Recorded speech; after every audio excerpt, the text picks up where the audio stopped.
Olá, seja muito bem-vindo ao QCOM, questão comentada. Vamos para mais uma questão. Então, vamos fazer aqui uma questão da Banca Instituto AOCP, tá? E vamos ver aqui o comando da questão. Ó. Considerando o tema, a estrutura e a linguagem do texto, é possível afirmar que ele é... Então, ó, é um tipo de questão que cai em todas as provas e a Banca Instituto AOCP adora cobrar sobre o tema, tá bom? Então, vamos lá. Bom, interpretação de texto, primeira coisa que você faz, tem que ver título, tá bom? Ah, tem alguns textos que não tem título, beleza, mas você tem que fazer essas análises. Ó, prova recente, ó, 2020. Então, tem que ver se tem título. Depois o autor, tá aqui, ó, Clara Braga, e depois a fonte. Antes de você fazer a leitura do texto, tá aqui a fonte, ó. Ó, tá aqui, ó. Crônica do dia. Crônica do dia. A cola da prova já está aqui. O gabarito da prova está aqui, tá bom?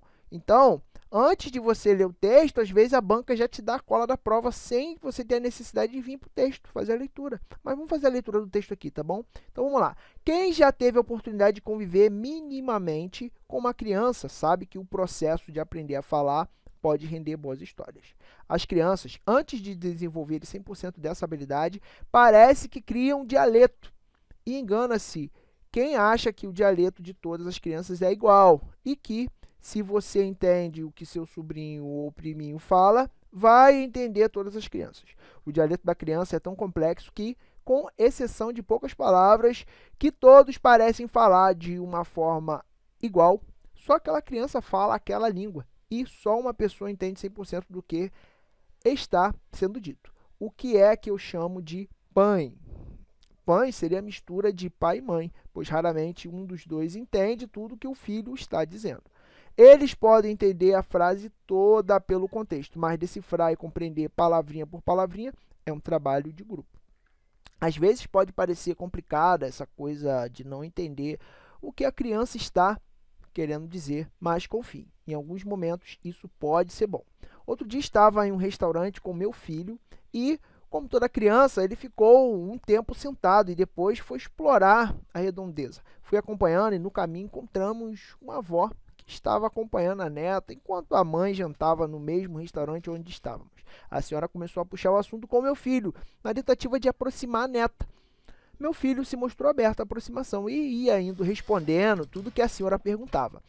Lá pelas tantas, quando eu estava surpreendida com a quantidade de palavras que a senhora estava entendendo do dialeto do meu filho, ele decidiu pegar algo com a surpreendida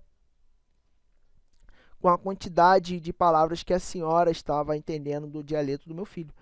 Ele decidiu pegar algo com a mão e mostrar para a senhora, e para que a pequena netinha o quão forte ele era.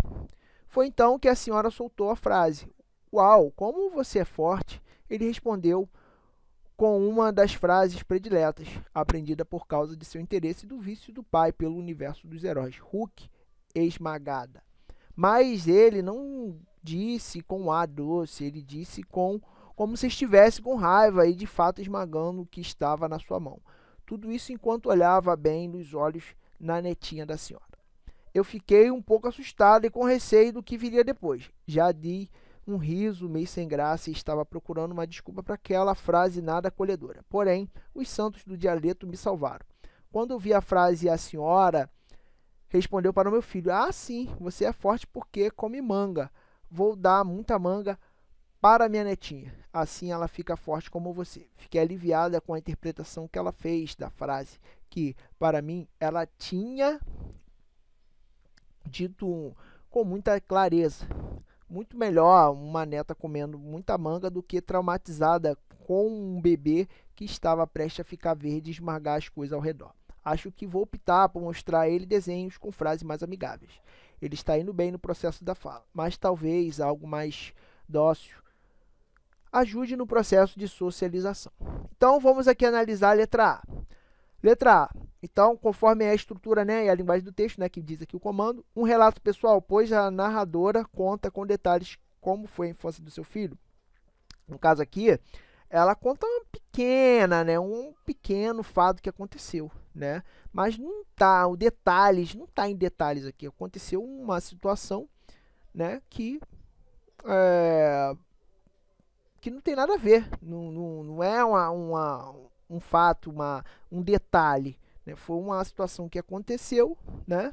E que aconteceu, né? Uma situação e não tem nada a ver com detalhes como foi a infância do seu filho, até porque o filho dela é pequeno ainda. Um texto, então letra fora. Um artigo de opinião também, ó, fora. Não tem nada de artigo de opinião aqui.